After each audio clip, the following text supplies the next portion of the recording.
কেমন আছো? আশা করছি ভালো আছে। শুভ দুপুর সবাইকে। তাকে সোমবার, তার জন্য নিরামিষ করেছি। তো বেশি কিছু করি নাই। মা যেহেতু কেটে কেটে দিয়েছে যাতে তাড়াতাড়ি রান্না করার জন্য, তো রান্নাটা দিতে হয়েছে। তো এখন সোমবারের মেনু দেখো কি বানিয়েছি।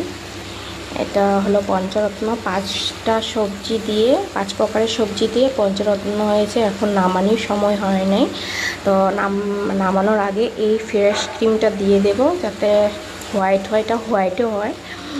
এটা মানে খেতে অনেক টেস্টি হয়। আর এটা বাটারের উপরে, বিশেষ করে বাটারের উপরে বেশি মানে ভালো হয়। বাটার করে দিয়ে মানে খেতে অনেক টেস্ট লাগে।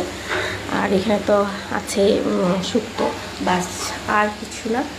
গরম প্রচণ্ড পড়েছে, আর শর্টকাট করাটাই বেস্ট হবে আমার জন্য।